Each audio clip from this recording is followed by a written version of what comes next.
All right, folks, we're over here with Rufus Stevens, the author of Life Lessons from Miss Maddie. And I've had the pleasure of meeting Rufus at a couple of places and know that he is a very powerful motivational speaker, as well as one that has done a lot of great things in his life. But like many of us, he has learned lessons from his mom as well as from others in his life as well. But he went ahead and wrote this book, Life Lessons from Miss Maddie. So glad to have you right here on the radio show with Mark Lee. So this is an IBM TV production, and very glad to have you here with us. So tell us a little bit about some of these life lessons that you learned, and just tell the listeners a little bit about yourself, Mr. Stevens. Like I said, I've had the pleasure of meeting you over at Hayti and a couple of other places around Durham.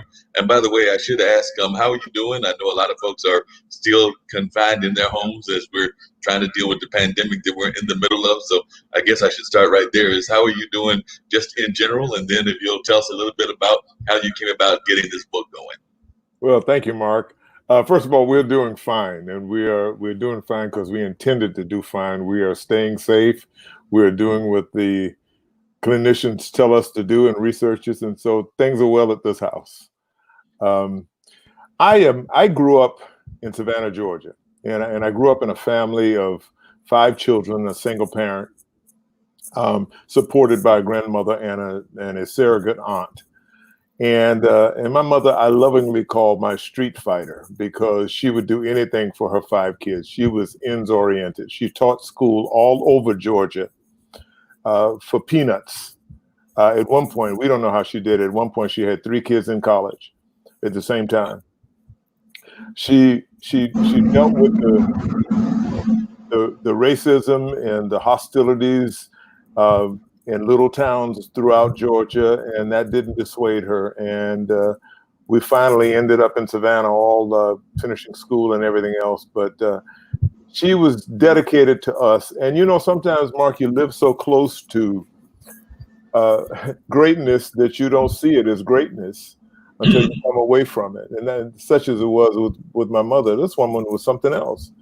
Yeah, but she didn't wave a banner about it. She just did what she had to do. So it didn't seem like an extraordinary thing until we got grown and realized all that she must have gone through. And I might add that while she and my father broke up, she still loved my father. And she always told us, "You love your dad, that's your dad." And reminding us that their breakup was between them and not us, and that we should continue to love our father, which we did.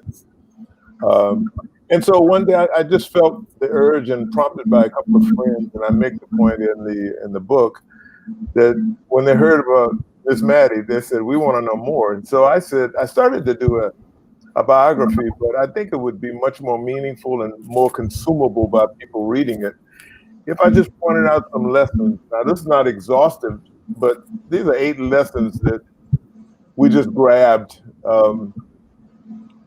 that I know she and Trinity on us.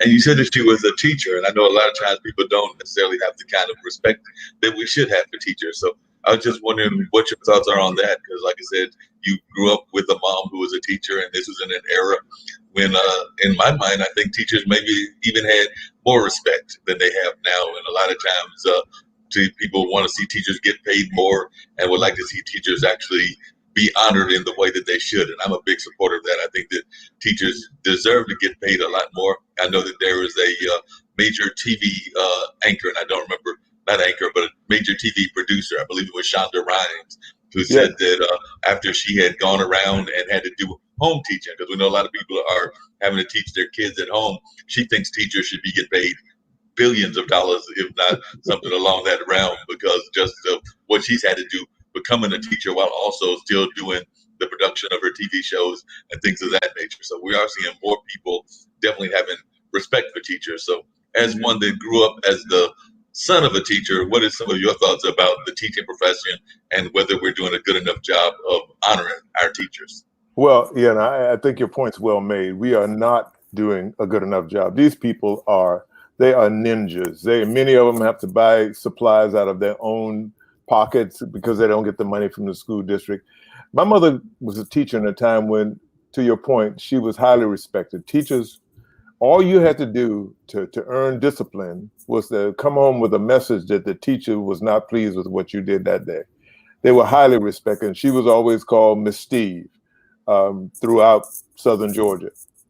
And she loved what she did. I mean, and it went beyond books. She would often bring kids home that she would be mentoring, and my brothers and I loved it when she would bring girls home. But she was they were. This was a time when you could hug a kid, or you could, give the kid some loving mentoring, and she did a lot of that. I mean, she even taught sometime in South Florida, wherever she could go to earn a paycheck. And so what came out of that is that her three oldest children were all excellent educators. One just um, retired as the former chair of the music department at University of Connecticut. Another one is a congressman who just won his 13th term as state representative in Georgia. And my sister, who's an awesome administrator, just retired about 3 years ago down in Jacksonville, Florida. I am one of and I have a twin brother. I and my twin brother are the rebels of sort. Teaching wasn't for me. I heard another drum beat, though I respected it, and I went in a different direction. So did my brother James. But highly respect teachers. That is no joke, and highly valued and significantly underpaid. So you definitely can understand the importance of teachers in your own life. So that's a wonderful thing. And it sounds like you definitely have a great deal of respect, and that a lot of folks in your family are still involved in the teaching profession. Mm-hmm. Now, coming back to the book and everything, I was just wondering, what are some of the life lessons that are most important to you? I was sharing some of the things that you had in the back of the book, and there were some powerful quotes, including from some celebrities that were talking about things that they were involved in and things that they had as kind of points that they made. And I know when I shared some of these 8 quotes to live by, a lot of folks found these to be very deep quotes. I mean, one is one that you live by, which is age is a number that measures our place in time. It fails miserably at measuring our passions and our possibilities. But then you also had the quote from Quincy Jones that not one drop of my self-worth depends on your opinion of me.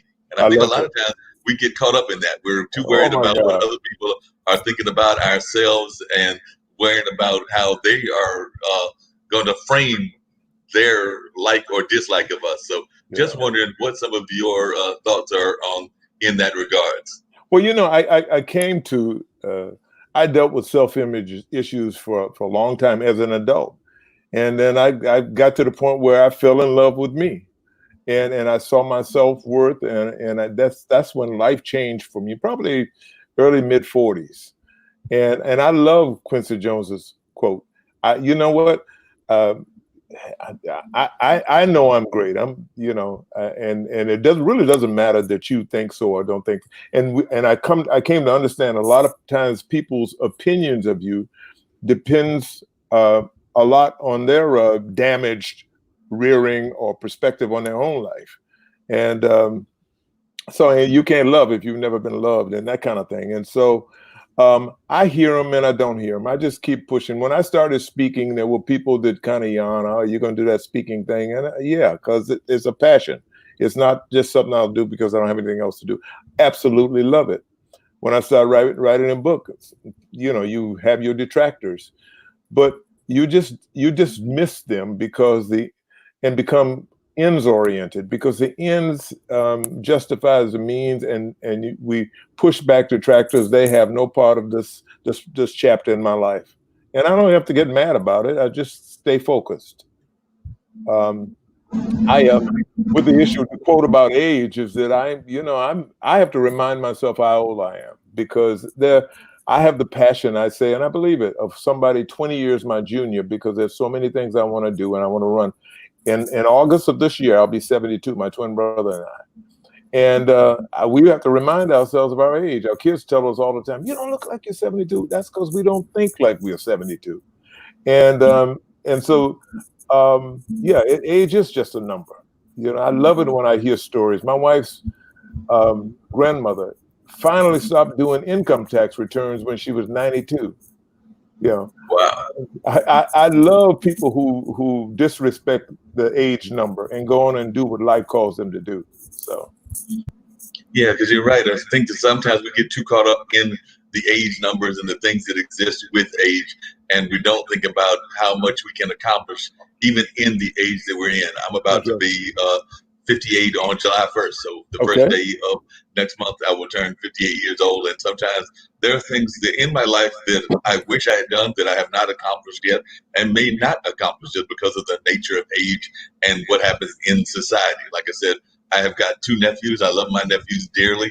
I have no kids. I saw you had your dad cup, but I Right. am still consider myself to be somewhat of a father figure or an uncle figure, not just to my own kids, but to other kids around the neighborhood. So, and around I the bless you community. for So that. I think that sometimes, even if you don't have kids of your own, you sometimes wind up still having those responsibilities, even if they not may not be your own children. So, like I said, I Well, haven't had any children of my own. Don't have a wife, but who knows? That could change in the near future or the not too distant future, depending on what happens on the social life and that's right. everything. But Well, God bless people for you because there were people like you who impacted our lives. Because it was my father was gone when my twin and I were 3 and the oldest was 8. And but that was we were not fatherless. We were father functioned. There were men who came as fathers functionaries, baseball coaches, Cub Scout leaders, male teachers, male friends of the family, men of integrity that sold into us. And God bless people like you, Mark, because we depended on folks like you when Daddy wasn't there. So well, I appreciate that, and I'm hoping I have that impact on others that I do that with, whether they're people in the artist community or in the activism community or some of the other communities that I belong to. So that is definitely what I try to do, is have that kind of impact and give some kind of words of wisdom or share what knowledge I have, either on platforms like this or in meeting them out and about in person. Because you're right, a lot of times folks don't have that in their life, unfortunately, and they have, like you were yeah, raised by a single mother, and there are many people out there that are raised by single mothers. But one of the things you talk about, I know in your speeches as well as in the book and everything, and you alluded to it earlier, was this notion of not letting age stop you from doing things. And I know that you've done some amazing things, as has your twin and everything. Because I think of like, I want to say that you told me that y'all had even done like some skydiving or some other things that I'm not going to deal with, but just because well, I'm not that bold. well, my twin has done some skydiving. I see no reason to leave a perfectly good airplane and jump out, but he has done that. And I think I often in my speech room tell people that he, at age 66, he and his daughter rode their bicycles from Dallas, Texas to Atlanta, Georgia, 844 miles in 10 days at age 66. And, it's because age is not enough. If you want to do it, do it. I mean, you might have to do it slower than you used to do it, but if it's calling you to be done, you know, I would say to you, you're going to be what, 57, Mark? You said 58 on July 1st. 58. I mean, the irony of it is that shame on you, and I know you wouldn't, but shame on you if you talked about giving up now because you've never been this smart before. You've never been this wise before. You haven't never had this many life experiences before. So I can't think of a better time for you to move on life than right now. You are well equipped, and that's the way I feel. No, I know stuff I haven't known before, and so my quiver is full. So yeah, I agree with you on that. And I jokingly tell folks, and some people think that I'm partially joking, but and it's only a partial joke because sometimes you don't know what's on the other side of the journey. And I know that you're a religious man as mhm. well. And like I said, I definitely hope that the other side will be wonderful and full of plenty and everything of that nature. But I'm not in a rush to get there. And I jokingly tell friends of mine that if I can find a way to do it healthy with a fully functional mind and all of that kind of stuff, then I'm gonna go try to be like one of the characters from the Bible and live to be 150 or 200. Like I said, I set it as a goal. It's an impossible goal, but hey, you might as well just go for it. And who knows? That's right. I could wake up one day and I'll be like 150, 180, and go like, "Hey, I made the goal." Yeah, look, I ain't mad at you. Exactly. So, what are some of the most important life lessons that you felt that you learned from Miss Maddie? Like I said, you definitely have it divided into the different chapters. I did read through some of the book, but I know you talk about education is non-negotiable. We talked about that. You talked Absolutely. about the fact, and I'm seeing you. You definitely got that lovely smile. I always thought that smile of yours was just wonderful. And you talk about the fact of laughing regularly and standing firm. And then you also talk about the importance of faith. So those are just four of the things that I know that you touch on are things that Miss Maddie taught you. So just Yeah. explain to the listeners a little bit about that and how it came about, and a little bit about those particular lessons learned. Well, um, out of the gate, she went to college and had decided that she was a preacher's kid, and she went to college and decided that and had a um, great respect for education and decided that her 5 kids are going too. And I jokingly tell everybody, my mother gave us educational options. She said it was either education or medical attention. And so we opted for education. And all of us went to college. All 5 of us went to college. And she got high interest loans and worked nights on the Army base, cleaning offices or whatever she had to do to make sure that we got to college. And so education was key. Um, Laughing, she modeled laughing. We didn't have regular sessions in the morning where she would wake up and said, okay, today you're going to laugh. But she just laughed. She didn't take life so seriously. And then I started to notice probably in my early 20s that all 5 of us kind of came to laughter rather easily, and it became a nice tool of engagement with people, and it became very comfortable, and really I saw it in my own life and how it was a wonderful crucible to make connections with people. And so and not only that, it enables you not to take yourself so seriously, and you laugh through some of the challenges that life brings to you. She I obviously a preacher's kid, and her and a daddy's girl. My grandfather pastored a church, and faith was a commodity in our household that was all over the place. And I thought about it. I said my mother would have had to have enormous faith to do all the things she would do. And I cited one thing, like she would teach out in the country. The country might be 65 miles away from Savannah. And she'd come home on the weekends, of course, Sunday nights, and sometimes she'd take us for the school year to live with her. We'd be going on some dark, lonely road at 9 or 10 at night. And I don't know if you know how dark it is in the country, but you can't see your hand before your face. And she had the faith that she could make that. And that was during the time of the Klan and all sorts of racial dangers and that kind of thing. But she pushed through it. She had the faith that when she went to talk to a high interest loan manager to get something to pay for a semester for one of her children, that she would get it. And so that became a part of our lives. And all of us have had challenges, as everybody does. And I think it's been our faith that's taken us through. So the lessons stick. I think you had 4 of them. Yeah, we talked about the faith one and everything. The other ones that I had mentioned was education is non-negotiable, laughing regularly, and I think that's the ones that I talked about. But you also have, of course, self-image, encouragement, and season your speech, which I did not get to that one. But of course, the most important one, which I think a lot of folks definitely try to live by on a regular basis, is that whole notion of living your life intentionally and with purpose and with reason. That's right. On purpose.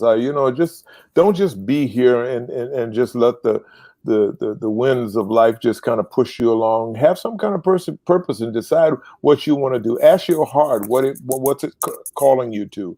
I see too many friends, and I've given my friends permission to choke me if they see me doing it. They get to a point, they retire from a company, and they spend the other 20 years with great assets, but they spend the next 20 years at McDonald's or Burger King talking about the 35 years they worked at the job they just retired from. And with all those assets, I see that as such a waste. And so I'll never find myself there. The other thing that my mother did, which plays out well for me, is that she was a wordsmith. And she said, say it season your speech and say it with flavor. Don't just say anything, And my mother always had a term for something, and it became her signature. And I don't know about the other ones, but I know it impacted me. And people forever telling me, "Boy, you have a way of saying things." And it occurred to me one day that my oldest brother said, "Hey, listen, you're channeling mother, and you're saying it the way she would have said it." And so I realized, hey, listen, that's her talking through me. So we don't just say it casually. We try to put some flavor in it. So you try to like live that life intentionally. And you're right. I see a lot of people out in society that just seem to be going through the motions of living. They're not trying to be involved with their career. They're not trying to be involved with their relationship. They just seem to be going through the motions and not really trying to have, as you just put it, a purpose to their life. So it seems to me that that's one of the great shames in societies, that we have so many people out there walking around without a purpose and without trying to have a direction of some sort. Yeah, and sometimes it's the lack of chasing after purpose comes from a whole lot of stuff. Just be fear of the possibilities. I don't think I can do that, even though everybody looking at you say, "Listen, you're loaded with assets. I don't believe that you believe that you can't make it, but I can't make you believe in you. I can point to what I see as your assets." And a lot of people walking around, they have them, and they just don't actualize, and that's sad to me. Yeah, that is sad in a lot of ways. I see that one of our fellow IBM TV people, and that's one of the platforms that we actually air this program on and everything, IBM.TV. And he was saying that he retired and he's actually become busier than ever. And he says one of the questions he asks is, how do you find your purpose? So, like I said, he's a retired person, and I think he's still trying to find his purpose. I know he's involved in a lot of different things, and he's actually on the West Coast. So just how do you find your purpose is one of the questions that he's asking. Well, I think it begins with you asking questions of yourself. What are those things that you seem to do easily? I mean, every time you do it, you just stick the landing, and it almost seems effortless for you. And for me, I think that's a passion clue. And the other thing is that, what are those things that people call you to ask you to do, and you always are excellent in it? The other thing is that when you think about something that quickens your heartbeat, just think about, well, what if that happened? And if your heart quickens a little bit, or you feel kind of empowered, even you might pull yourself back from it. But I think that's a clue that, hey, listen, that's something you ought to consider. You may say, hey, listen, I like to cook. But I see these chefs on Chopped, and man, these guys are great. I could never be that good, but I love to cook. When I think about cooking, my heart quickens. Well, you need to perhaps look in that more deeply, because that may be your passion calling you to something bigger than you believe you can do. My situation for speaking, I had been speaking before and been a member of Toastmasters and something, and then I had a bit of an epiphany that just kind of confirm I should be doing what I was doing.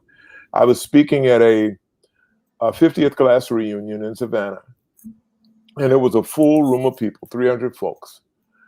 And when I got done, it was a standing ovation.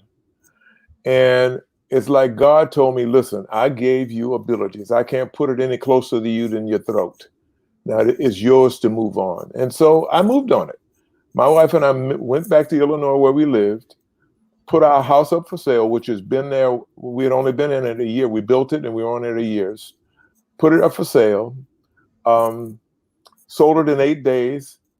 I resigned my job as assistant pastor to a church for which I'd just been named 3 or 4 months earlier. And we headed for Raleigh, Durham. Didn't have family, friends, or jobs. I had retired. My wife wasn't working.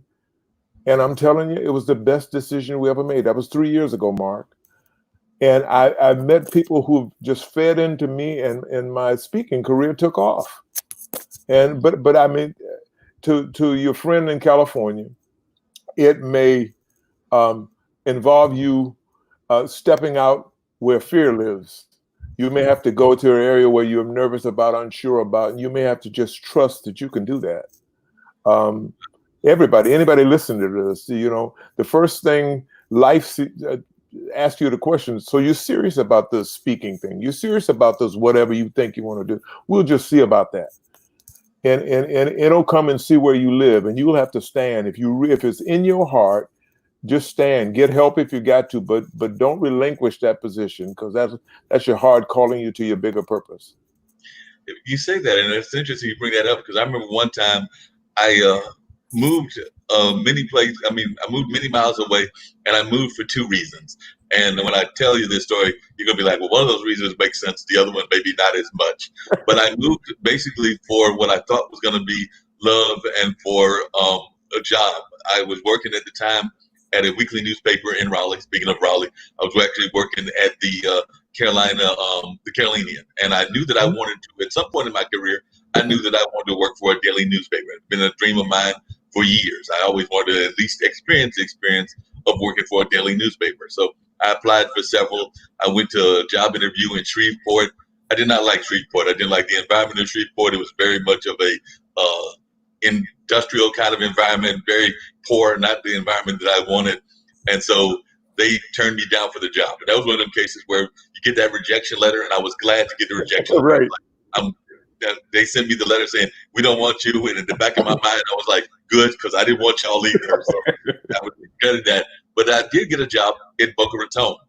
Now, one of the things that I did not know about Boca Raton, it was a lovely daily newspaper, a small staff. There was one or two other minorities there on the staff that could be both a good benefit and a bad benefit.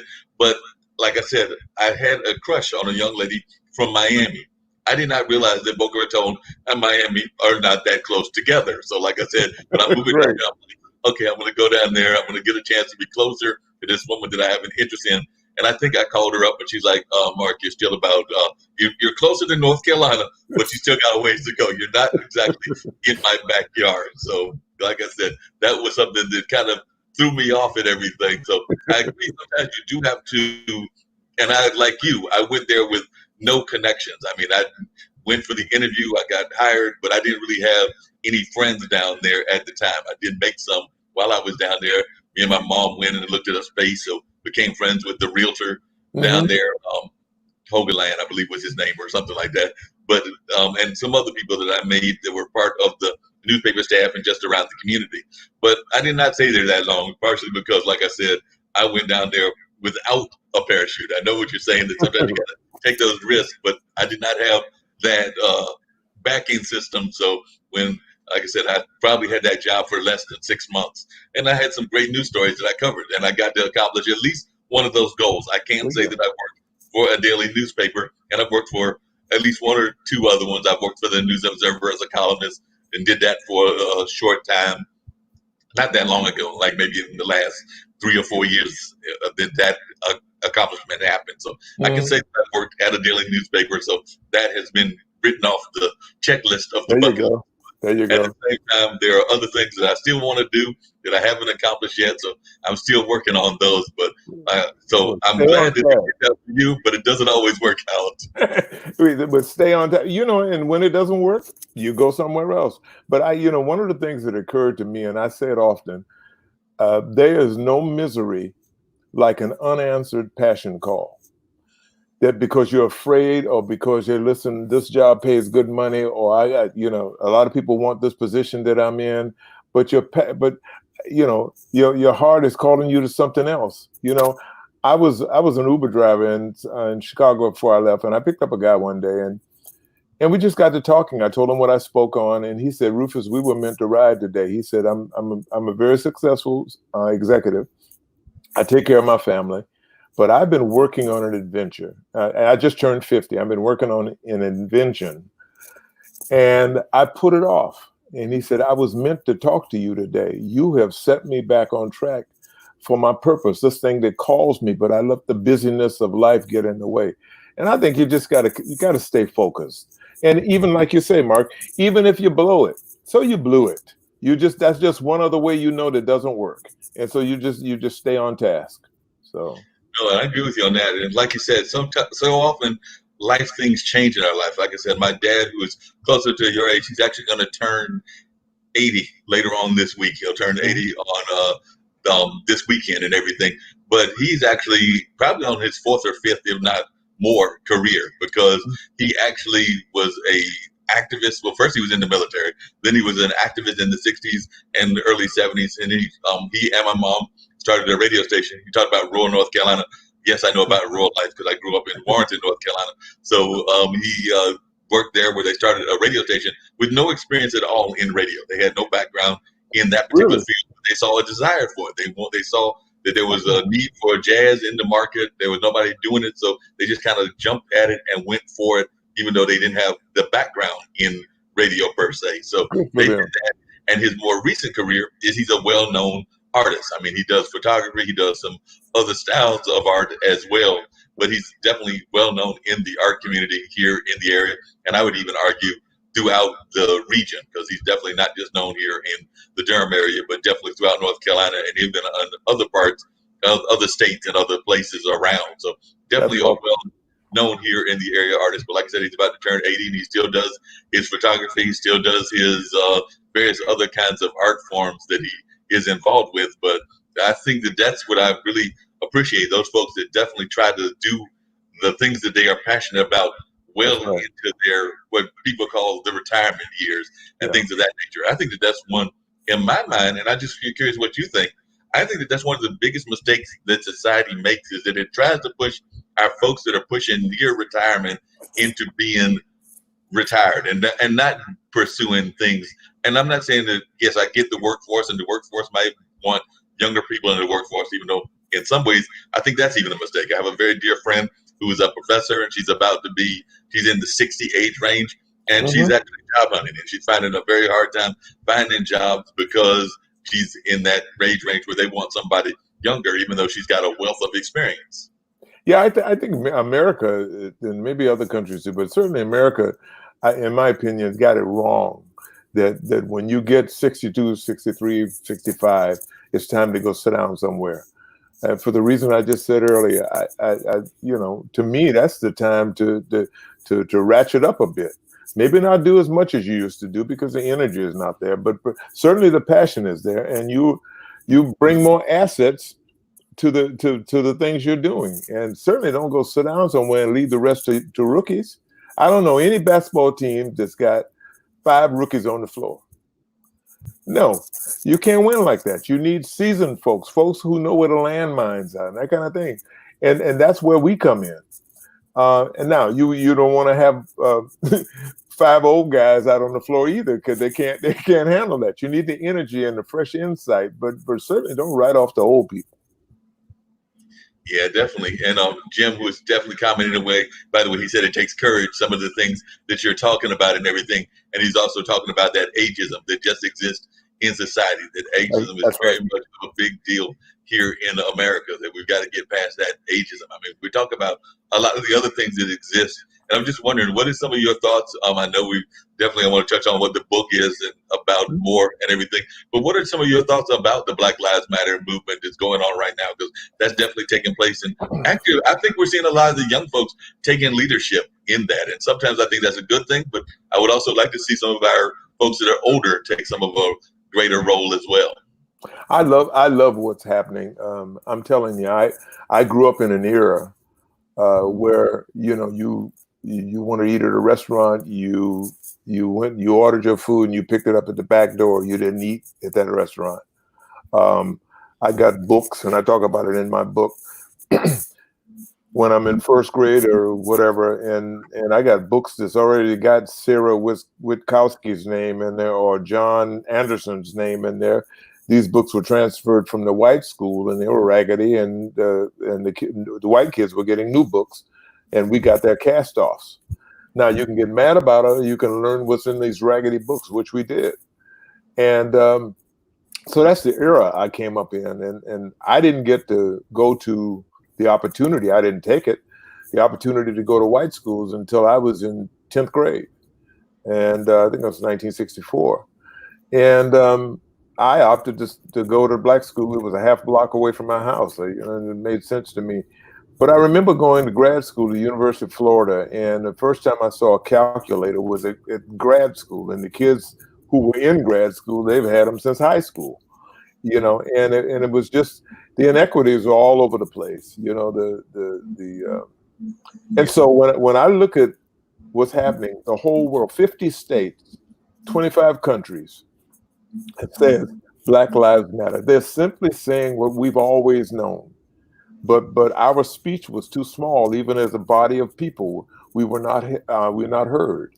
But people hear when money is involved and bigger issues involved. You hear when you don't want to hear. But um, masses of people like this translate into income or dollars, and you listen and you do what you ought to do, if not because you want to, because it's money driven.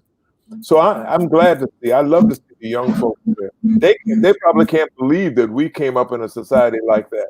When their best friend, who happens to be Black, I couldn't imagine going to a place with him and they tell him I can come in, but he can't. They can't fathom that. So they're all over the George Floyd story, and I'm excited about that. This, for one time in my life, about the whole race issue, I believe we're moving in a direction that's going to have significant change. It'll be a while. It'll be years before we get to where we ought to be. I told my sister this morning, I think we may have to lose a generation before we have to start seeing some significant change in the hearts of people. Well, and I know a lot of people were thinking that same kind of thought, and I just wondered what your thoughts were when we elected the first minority president, because a lot of folks thought that change was going to happen when Obama got elected, but instead we wound up getting the flip side of Obama by the current person in the White House and everything. Right. So I just wondered what some of your thoughts were when that happened those many years ago. Did you think that we were on the verge of that change then, or did you have some hesitations about it even at that point?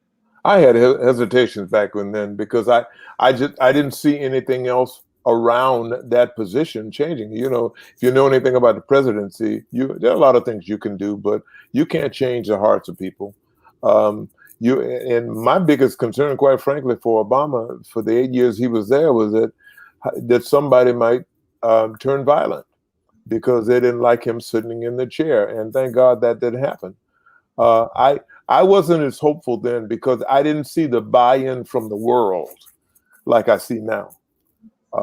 When you got somebody that's in Germany waving signs, thousands of people waving signs in Brazil or wherever saying Black Lives Matter, that tells me, hey, listen, this movement is caught on. Our president has done very little to pull Americans together and even less to pull countries together. People who loved us now step back away from us.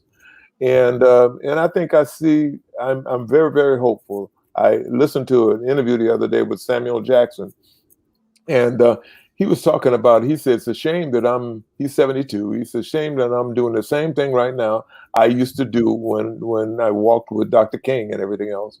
But he said, I'm as hopeful as I've ever been when I see the masses of people that have embraced the cause. So that's kind of where I am right now. Yeah, that sounds like a good way of having that attitude and everything. By the way, Jim wanted to know the title of your book, so I'm going to put it up there one more time. It's Life Lessons of Miss Maddie. So Life Lessons of Miss Maddie. And I assume that's a picture of Miss Maddie there on the cover, right? It is. You don't see the rest of the picture. She's playing with her grandson, helping him walk. It's Life Lessons from Miss Maddie, and it's on Amazon. And I would ask you, if anybody listening, if you go and buy the book, please be kind enough to leave me a little review. I'd like to know what you think about it. And there's a place for you to do that on Amazon. It's an easy read. I intentionally wrote it to be consumable. It's like 67 pages. And I've had people say, listen, I got it for Mother's Day and I read it on Mother's Day. And I love that. Because how many books do we have in the house that we knew we were going to read it? We get the first 2 chapters and it never gets consumed. I want everything I ever write to be consumable. So. And who are some of the people other than Miss Maddie that really motivated you and really inspired you? You talk about Miss Maddie in the book, of course, but who are some of the other inspirations? We oftentimes have multiple inspirations in our life. I imagine you had other people that inspired you in addition to your mom. So who are some of those people? In our house, one of the chapters in the book is called the 1016 Triad. 1016 West 46th Street is where we lived. And my mother would teach out in rural Georgia. My grandmother would take care of the house. That's where we lived, and made sure that the basics were addressed. My mother would provide income to make that happen. And then we had an aunt who was like a mother, a surrogate aunt. Gladys, and she would be there for us just like a mom. Our grandmother, whose name was Janie, was always there. She was a miracle woman who would take 18 cents worth of rice and and make a dinner, a miracle meal for us. And so there are a lot of people around us who just inspired us and to be all we can be, and neighbors in the neighborhood who always had a good word for you and tell you I like something in you or that kind of thing. And a lot of that came from my grandfather who was also named Rufus. And he was a loving man, and I heard about him all of my life, literally all of my life. And I spoke at the Georgia House of Representatives about 5 years ago, and his name was still being mentioned, and he died in 1946. And so the spirit of who he was a great inspiration to me, even though I never knew him. He died 2 years before I was born. But yeah, there were people all around us that spoke into us, and we didn't have a lot. We had friends who had dads and had stuff that we never saw, but we didn't want for love and inspiration. And so if you ask me who else immediately, it would be my grandmother and my aunt. Wow. It's always great having those kind of like people that are supporting you and things of that nature. And by the way, Jim was giving you 2 thumbs up and said he's already on it and he's ordering the book as we're speaking. So he's actually Way to go, Jim. on point, and he's doing it as we're talking. So glad to know that he is on that and that he is doing that. Now, part of what your life is, like I said, you're definitely a motivational speaker, but you also, as you mentioned, are a person that has had a church and is definitely considered, in my mind, one of the religious leaders around our community. I mean, I'm a good friend with Carl Kenny and some others, but I was just wondering, how do you think that we're doing in terms of faith here in America? Because I know faith is very important, but sometimes I wonder if sometimes we don't get it wrong the way that we handle faith. Like I said, I think sometimes, this is my personal opinion, we get too caught up in the personalities and in the buildings and not in the message. And I remember I've talked about this on some other shows that I've been on. I remember watching a old, it wasn't that long, maybe within the last several years, there was a news special on religion in general. And we're talking about the religious faith of the world, whether that's Buddhism, Christianity, of course, Muslims, various other faiths. And the basic gist of the message was that all of the message is basically the same, that it's really about love and support and a lot of that within all of the tenets of the various religions. And I think it was like a famous anchor. It might have been Ted Koppel or Peter Jennings that did this piece. And I wish more people had actually, I don't know how many people saw it, but I wish more people had seen it and actually understood the message of what was going on. Well, and a lot of the major religions have the love theme and respect for mankind, the drum beat. Where we Christians get in trouble is that we follow Christ, and He says, "I am the way." Well, other people have a problem with that, but because you got a problem with it, it can't dissuade me. But I think, to your bigger question, what's happening in the faith community, I think we have. The numbers, the research has shown that church attendance is fallen significantly, and people, for a whole host of reasons, we have not carried our faith well. We've lived less at a lower level than our lips give service to, and people don't believe in us because we invalidate ourselves by what we do. We are at a different time. It's interesting. If in the book of Acts, there's a situation where one of the Jewish leaders makes the point that it's just a handful of men carrying this message of Christ, and his words were, they're turning the world upside down. And they were driven by passion. I think on some level we've lost our passion. We love Hollywood style preachers who have, $1,200 suits and newly whitened teeth and, $200 ties, and and that becomes a symbol of faith, and I have a real problem with that. And so I think if people just embrace the simple message of Christ, which is wrapped in love, we'd be further down the road. I think people in the world want to see practical involvement on the parts of churches. You got a great big church up there. I know one church in Chicago that it's a Catholic church in a very rich community of Chicago. They were just building my boss was telling me, they were just building a brand new church. They didn't need the church they were in was beautiful. They were building a brand new church. It would cost millions. But once a year, they would collect canned goods for their sister church in downtown Chicago. Just missing the mark entirely. And I think that's one of the problems we got. I think it's a whole host of them. I don't pastor a church, but I've ridden shotgun for 3 fantastic pastors, and I see stuff all around us. Shame on me, Mark, if I walk by your need in my hurry to get to Bible study. Something's wrong with that. Something wrong with that picture. And I think sometimes we don't spend enough time addressing the issues in our community. I'm thinking about like the fact that even within the church community and just the general population, we don't spend enough time dealing with the homeless and dealing with some of the very much ills in society. And then we also try to place, and I get it to some degree, but we also sometimes try to place judgment on people based on their lifestyles. And that's not what it's about. Like I said, I think we should be supporting our brothers that are in the LGBT community and some of the other communities and not trying to pass judgment on them. And sometimes we get caught up in trying to pass judgment. Well, you do, and on that community and other ones as well. It's all of us. All of us have done enough. If you believe in hell, all of us have done enough to go to hell. Nobody has any bragging rights. All of us live in glass houses, so I can't use third person personal pronouns as I talk about you, Mark, putting you down. I have nothing. Yeah, we're all sinners saved by grace. And it's been the grace of God that keeps us right now. And we understand that and embrace people. Use Christ as the model. He embraced everybody. There was nobody that he said, because of what you do in the world, I don't want you around me. In fact, he got in trouble for embracing people that nobody else wanted to embrace. So I believe if we use that as a model, we get further down the road of being legitimate in our faith, because people look at us and cluck their tongues and said, I don't want any of that. Yeah. Yeah, that makes a lot of sense, and I agree with you. And by the way, Jim was saying that he's already ordered it, and he will review it for you.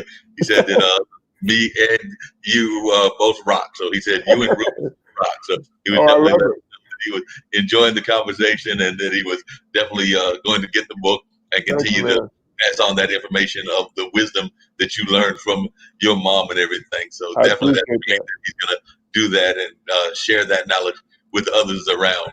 How many places have you actually traveled to? Like I said, I know I was talking to a friend of mine who's actually in Germany, and she's actually a yoga practitioner. And I had a chance to have a conversation with her on another show, and she's moved from North Carolina to Germany with her husband, and because he's military.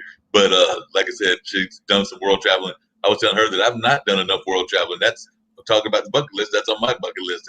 I've went on a cruise, which is basically U.S. properties. It was Puerto Rico, U.S. Virgin Islands, and the Grand Turk.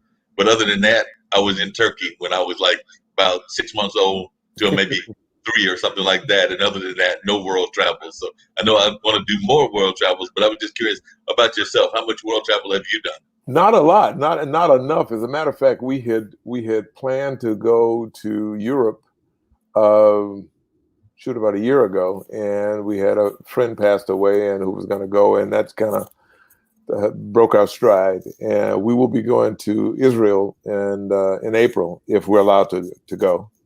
And there are a lot of places that I want to go, and I'll try to get to as many as I can. But the other thing is that while I want to go to those places, there are a bunch of places in the United States that I absolutely want to go and see. And just the richness of our whole heritage here in America, I have not gone. Yeah, I mean, it's simple places that other people see all the time, and we just haven't made the move. But we will do that. Yeah, I'm mostly on that. There are places even in the United States that I haven't been to. I went to Vegas for the first time not that long ago, maybe about a year and a half ago, and that was my first time going that far out west. I still want to get out to California. I do go to Memphis, which is, of course, I'm a big blues fan, and that's a blues area. But ironically, I've never been to New Orleans, and I've heard great things about New Orleans. So I want to get to New Orleans. I want to get to parts of Texas because I've not been to any parts of Texas. Been to Chicago, even though I didn't really explore the way that I would like to. So I want to do more exploration of Chicago, even though I went to school in Milwaukee, which is right across the lake from Chicago. I needed to have done more exploration while I was there, but I did not. And I'm a fan of Minnesota, particularly Minneapolis and the Prince Sound and things of that nature. So we definitely want to get there. So there are a number of places like you that I would like to get to, even here in our own country, in addition to visiting some places around the world. If you Yep. had to say something that was on your bucket list of something that you've always, it's on your bucket list of things you want to do. And by the way, I was a big fan of that movie. I remember my dad called me over, so to me, him, and my younger brother, who's turned 50 last year, we all got to watch that movie shortly after it came out, and I remember that was a great movie and everything. Oh But yeah. Oh yeah. still, it's very much of a thing that we all go through, particularly as we get older. But what's on your bucket list that you haven't accomplished? You talked about your brother, and I'm with you. I'm not trying to get out of a perfectly good airplane. An airplane is to get me from point A to point B, Right. not to fall out of. So I'm with you on that one. But are there other things that are on your bucket list that you would like to do? Absolutely. I think one of the ones that I've wanted to do for some time was to travel to Australia and New Zealand. And the other one is a speaker. I want to speak before a crowd of 10,000 people. That's high on my list. And I don't need to be the marquee person. I could be there with 25 other people, as long as the 10,000 people are in the seats. And so those are big ones for me.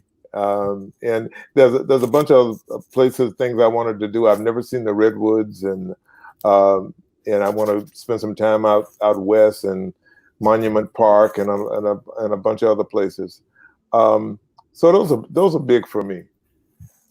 Yeah, those are some great ones. I can definitely see where that would be amazing and have an opportunity to do that. Speaking of the speaking engagement, I remember one time and it was actually one of our past guests here, Ron Thomas. He lives in Dubai, and he was talking about the fact that he actually retired and moved to Dubai, and he wanted to do more motivational speaking. He had worked for Martha Stewart, worked for a number of other people, and what he did is he just actually reached out and reached out to several conferences and basically said, "Look, I've got all this experience. He's got a wealth of corporate knowledge. Like I said, Martha Stewart was just part of what he's done. He's worked for major companies and everything like that. But he basically told them he took the opposite approach of what a lot of people would do. He went out there, reached out to them, and said, "Look, I know y'all are planning these conferences. If a speaker happens to drop out, know that I'm available." And like I said, he's an older gentleman. I think he might be in his, I want to say somewhere around 60s or 70s. And he said that I think he sent that letter out to several people on, say, a Friday. And by Monday or Tuesday of the following week, he already had several invitations, because exactly what he thought would happen is what happened. These people dropped out. For whatever reasons, they might have gotten ill. They might have got whatever happened. They dropped out, and then he stepped in, and he had a number of speaking engagements by taking that approach. So that might be something you might consider, is just reaching out to folks and seeing if they've got opportunities for you. So I think that's a great lesson that I learned from that conversation with Ron Thomas, who has his own consulting company out there in Dubai. So that's a word of advice if you want to think about it and everything.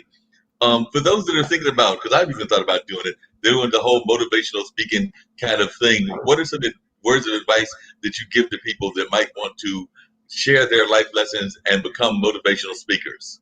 Well, I think years ago, I think it was 1991, and I found a letter. I don't know if you're familiar with a phenomenal speaker. His name was Zig Ziglar.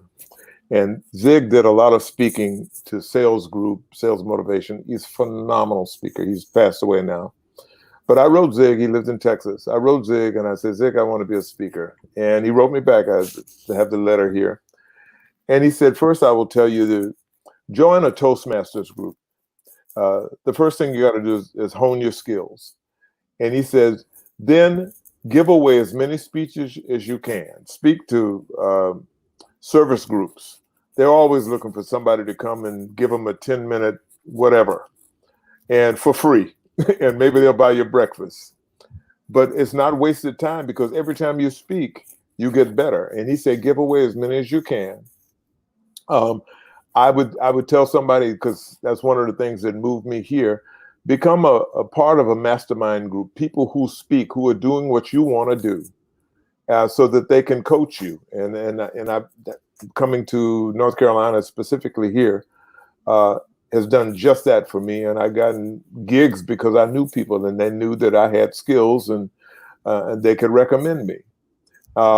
So join Toastmasters. That's the first start. And then when you get as comfortable as you think you want to be, write a message of some sort, something that you feel passionate about. It might be a message on impatience. It's a 12-minute message on impatience. Uh, write it and then look for an opportunity to give it. And there's tons of free opportunities around here. Rotary and Kiwanis and a bunch of groups always looking for speakers. And what do you say for those folks that are always concerned about the fact that they have these messages, they want to share the message, but they're afraid that they're not going to get the financial reward? Because I know that whether it's music or whether it's just like in general, that sometimes people feel that they have the knowledge, but they feel that people are wanting to take advantage of the knowledge that they have and not give them the reward back, meaning some sort of financial incentive. Because I know that happens. Well, you know what? I had a customer tell me years ago an answer that speaks right to what you said. She said, she asked me a favor, and before I answered, she said, "Let me say this to you, Rufus. No is an acceptable answer." So when people want to take your goodness and not give you some commensurate value, then no is a good answer. The speaking career, when you become reasonably good, is a rather lucrative career. People get on the stage and speak for 50 minutes and walk away for, depending on who you are and what your background is and your level of celebrity, anywhere from, I was at $2,500 to $15,000, $20,000, depending on who you are. And so it can be very lucrative. I would tell anybody who is looking to get into business, spend the lion's share of your time getting good. Get good on the stage. And the Bible says your gifts will make room for you. So get good on the stage. Don't worry about this and that and buying this from that person and 50 books from this group. Get good on the stage. Learn the techniques of great presentations. I was a big Les Brown fan, and he's taken courses from Les on public speaking. I absolutely loved and still love Les. And so find you somebody that's in the business, who's significant figure in the business, and watch them and learn from them. And most of them have some kind of training thing. And so you can be assured this: if you're good enough, you'll get paid. Everybody I know who's good enough is getting paid. So if somebody wants to take your goodness for free, that's not allowed. That makes a lot of sense and some very good and solid advice. And I think more people need to do that, because I think too often folks are willing to. I've got a good friend, we talk about even in the entertainment field, getting consulting and people wanting to get the consultant, but then when you mention a fee to them, that's when they disappear on you because they don't want your help. And a lot of times you have to be able to say no. Like you said, sometimes that it's two simple letters, but it can be some very powerful letters, N and O. Yeah, and that will add value to what it is you're doing. If you give away stuff too easy, people don't respect stuff they get for free. You could take something that any other way you'd give for free, but if I give it to them for free, they will disrespect it and they won't follow through on it. But if they had to pay $20 for it, all of a sudden there's a respect level that wasn't there before. So say no. Yeah, sometimes you just got to say no. You mentioned Les Brown. Who are some of the other motivational speakers that really inspired you in terms of, like, as you developed as a motivational speaker? Who are some of the others in addition to Les Brown? Tony Robbins, big fan of Tony Robbins, and God, I was trying to think. Jim Rohn. I absolutely love Jim Rohn. I mentioned Zig Ziglar, and I think Les was on the time then. He was probably one of the few African Americans that was making serious money in the business. Since then, there have been tons of people who've shown up. I forgot his name, Jolly. I forgot his first name, but he's a significant figure in the public speaking arena. And so these are people who I listen to and watch, and you realize why they're so good. And that's stuff you can adopt. I could never be Les on my best days, but Les can never be Rufus. And so you learn from it, and you bring your essence to the speaking moment, who you are. So. Yeah, you've done a great job of that. Like I said, I've had the pleasure of seeing you speak a couple of times, and I love the quotes that you have in the book and everything. And some of them, I just want you, if you could just think on some of them. Of course, there's quotes that you have on yourself, but I like the quote that you have from, speaking of Jim Rohn, we don't get better by chance, we get better by change. And then you've also got the quote from, and I've actually got to teach you about you putting this particular lady in your book because she got a lot of flack for being a political candidate and for trying to run for president. So you also have from Marianne Williamson, there is no passion to be found in playing small and settling for life that is less than the one you are capable of living. And folks would definitely argue that she did not settle for playing small by trying to run for president and everything. But some folks were also wondering if she might not have stepped too far beyond her boundaries of what folks were expecting from her. It appears she may have. It was interesting, that quote that comes from a bigger quote called "Our Biggest Fear," and the first time I saw that quote was on the wall in the movie Akeelah and the Bee with Lawrence Fishburne, and on the wall was that quote, and I said, "Oh my God, that's a great quote." So I went and found out. Often, oh come on, somebody else was given credit for it. Nelson Mandela was given credit for it, but it's her original quote. And that the point's well taken. We settle for playing small. I dim my light because Marc can't stand me being as bright as I am. What's wrong with that picture? Marc needs to get some shades or something because I can't dim my light. I gotta be who I am. And maybe you ought to reassess yourself if for some reason my brightness offends you. And that's the point she makes. You know, there's no upside of playing it small. Go for it. Yeah, that's some great advice that you're giving, and I think a lot more people need to take that advice. Just go for it. I mean, even here on IBM TV, I know that the people that are behind this, whether that's Ankit or whether that's Kim, they're actually trying to create like an internet network. So it's going to be almost as they say it's going to be, not a competitor to Netflix, but something that's even a different kind of atmosphere. But it'll be, as I'd like to describe it, almost a cross between podcasting and some of our regular TV networks. And they're doing work and everything, and they're actually building a global network. Ankit is actually out of India. Kim is actually based here in this area, as is one of her other business partners, but they are trying to build a very successful network. And as they say, they're trying to serve a lot of the underserved. One of the people that they have on the show is a guy that does a show around chess. So he actually talks about the fact that chess is an underserved market. So he has a program around chess. They've got another young lady. She's in her mid-20s and is a singer, and a musician. So she does a show around her life, and she's actually spent time between South Africa, where she lives at now, and between Nashville. And of course, she's not going to Nashville as much because of what's going on with COVID. But she's hoping that as things open up, that she'll be able to have that. I can't even call it bi-coastal, but multiple parts of the continent, multiple parts of the world kind of atmosphere and everything. And she comes with her folks who are kind of her managers and everything, and her younger sister who is also an entertainer. So that's just some of the programs that they do here. So they're trying to serve a lot of underserved markets, and they're very proud of the work that they've done. And I'm a big supporter of theirs, as is my friend Zach, who started a funk show with them. So he's actually doing funk music. So he played at one of George Clinton's early birthday parties, and also has his own band. So he's definitely can understand those great lessons that are learned. So they're trying to do some very positive stuff here on IPM.TV, and I'm definitely a big supporter of theirs and trying to continue to see what they're doing here in this great community. And like I said, they're actually doing, and I would like you to talk about this. They just did a special yesterday, and I think they're going to do one on Thursday on suicide, because a major Bollywood actor just recently lost his life, took his own life and everything.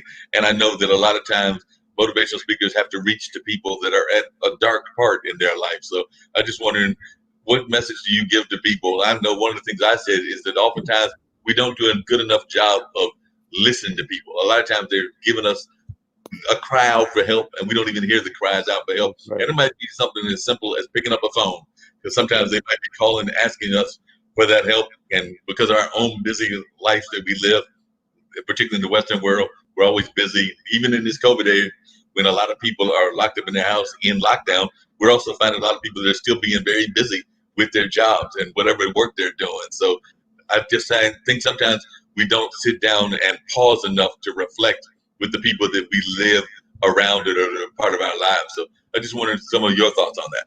Well, we have a habit, a very bad habit of doing a better job of talking than listening.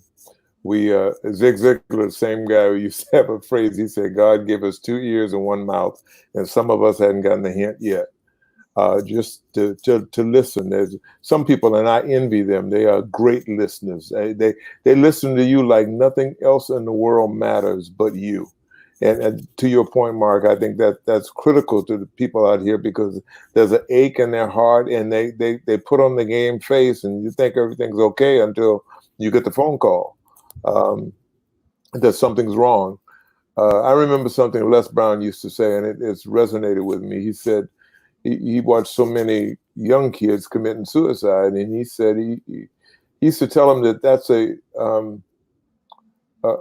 permanent answer to a temporary, a permanent solution to a temporary problem. Whatever is going on in life, uh, this too shall pass. You can outlive that, but when you pick up a gun or whatever your method of taking your own life, you end the story right there. And so I people who need to hear that, who hadn't even thought about that or are thinking about that and just formulating the idea in their mind, need to understand whatever you're thinking about is this problem you're going through. That's not the end of it. God, I wish I had time to tell you about all the problems I've lived through. But it's sad because I have a friend that was telling me about a friend of hers who I actually have a relative who took his life. And she was telling the story, and I watched her face, and she was sad, but she was also angry because when you take your life, that's a rather selfish way to go out because you crush the people who love you. You know, on a lot of levels. You take your life. You never talk to me, but you would take a bullet and kill yourself. I ask you how you're doing, you won't tell me or whatever, and so they process it as being very selfish. I still see the pain on her face now. And there's a reason why he took his life and that kind of thing. But I just feel sad, and I try to be a better listener to your point and hopefully keep somebody from that point. Yeah, I think that's what we got to do is we got to listen and, like you said, try to find ways to intervene in whatever their intervention is. And there are different ways that folks might Right. intervene, That's no right. matter what they're going through and everything. And you talked about your own life and everything. What are some of the most difficult things? And then I'm going to wrap up things very shortly. But what are some of the most difficult things that you faced in your own life? And what are some of the lessons that Miss Maddie taught you that got you through those? So, like I said, that's a two-part question. But what are some of the most difficult things that you face? And what are some of those lessons that you learned from Miss Maddie that helped you get through them? Well, I probably one of the most difficult ones was in in 1995, in June of 1995. My wife of 24 years and friend since 10th grade passed away from cancer, and there was a time of disorientation for me. We had two daughters that were at that time, I think, 14 and 18, and um, within 60 days, my mother passed away. And I tell everybody I was a mama's boy. And it was a tough time for me. It was a time of complete disorientation. One of the things that kept me was my wife loved to laugh. My mother loved to laugh. It was laughter, remembering laughing points in our lives that kind of kept me on some level. And the dedication to our children to keep my head up and my wife was a pragmatist. She would have told me, "Okay, when you get done crying, go take care of my girls." And then I heard her voice, and so that kept me. Uh, the, the idea from my mother that hey, you can make it. That was a constant drumbeat. Your situation is not you; it's just something in the way right now, and you're bigger than that situation. So those lessons just kind of kept me as I move forward, and I'm in a much better place now. But I'm not naive. Life is not through with me yet. As if you take a breath right now with some kind of regularity, life has your name on the list, and so challenges are yet to come, and I hope to be strong enough to push through. And you're right. Sometimes it's just amazing the small things that can impact us. I was thinking about a friend of mine who had a friend of theirs that just recently passed away, and they've been trying to figure out whether that friend was going to, what the arrangements were being done by the family for that friend. And we were talking, and they got into some deep tears because they were thinking that that friend of theirs would still be around. Now, they had gone in separate directions in terms of the nature of the friendship, but still they were thinking that they would still be there on the earth with it. And then all of a sudden they turned around and that friend wasn't there, and they haven't had a chance to really say goodbye in the way that they want to, because they don't even know what the arrangements are and everything. That's So right. I think sometimes we're just shocked by things that happen in our lives. Yeah, my constant proclamation, if you will, is that we are all better than the circumstances that confront us, and that's true. That's just not something I put in a speech. That's absolutely true. Yeah, that's very true. We all have to sit there and reflect on these kind of things that you're definitely sharing with us, and they're very powerful things. And I think a lot of folks need to think about that. And of course, the book touches on a lot of that. If you were to give somebody, and I definitely want you to give people how they can order the book once again and how they can reach out to you if they're interested. But as we wrap up everything, what kind of life lessons or what kind of message would you like to share with the world? We know the world's going through all kinds of stuff, whether it's the virus, which we alluded to when we first started the show, or Black Lives Matter, or a lot of the other things that are just happening in society. And of course, just the individual challenges that we all face on a day-to-day basis. But if you were to give a word of wisdom to share with our audience, what would that words of wisdom be? I would say, first of all, always explore your possibilities. Always be prepared to push the envelope on your possibilities. And then decide, once you've decided what your passion is, run after it, and becomes ends oriented and running after it. And then with regards to living to get older, give very little regard to your chronological age. You're better than your age number. And it doesn't matter that you've got to 60 and not done the things you wanted to do. You're still breathing. And so I would say run after it. I'm telling you, I'll say it again, there's no misery like an unanswered passion call. So answer passion's call on your life. Wow. And how can folks order the book? And hopefully they'll put it in the back of their bookshelf. I see you got your bookshelf with you. Oh, yeah. Here it is. It's Life Lessons from Miss Maddie, and that is my mother. It's on Amazon and also on Kindle. So if you're a Kindle lover, you can get it on Kindle and on Amazon. And again, if you opt to do that, leave me a review. I want to know what you think about it.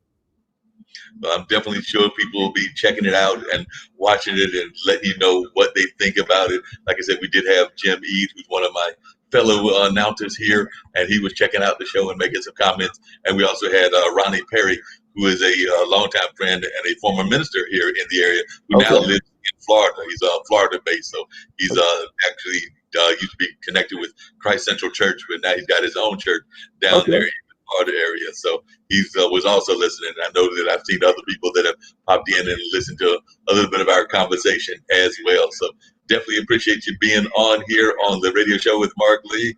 Thank you, Marc.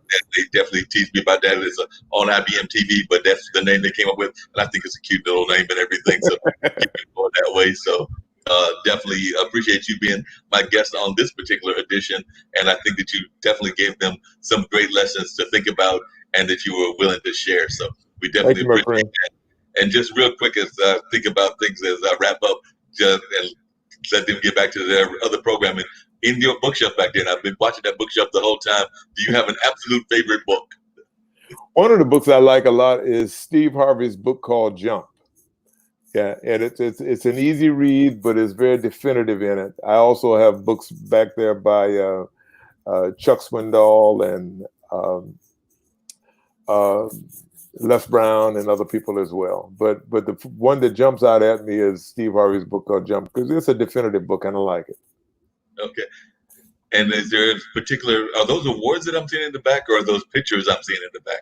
Well, there's a plaque. Yeah, those awards, because I spoke in the local newspaper where I live in Illinois, picked it up. That's the one that's probably farthest away. The one with the orange plaque is I was the Founders Day speaker at Savannah State University, where I graduated from. And that was a plaque that I gave and honored. My brother, who's a congressman, had been able to appropriate like $30 million for the university over the years, and so they were honoring him, and I got a chance to speak that day. That was a good day. Sounds like it. And just one other real quick cleaning up some things that were crossing my mind as we wrap up and everything. But you said that you lost your wife several years ago. If I remember correctly, you're actually remarried now, so you're I with am. the second Yeah. wife now. So folks can realize that even if you had your life love, and it sounds like your first wife was your life love, that sounds like you're one of those people that believes that you can have more than one universal love or more than one soulmate. I believe is the term that a lot of people use. Yeah, I believe that. Everybody doesn't believe that, but I married very well the first time, and there was no reason.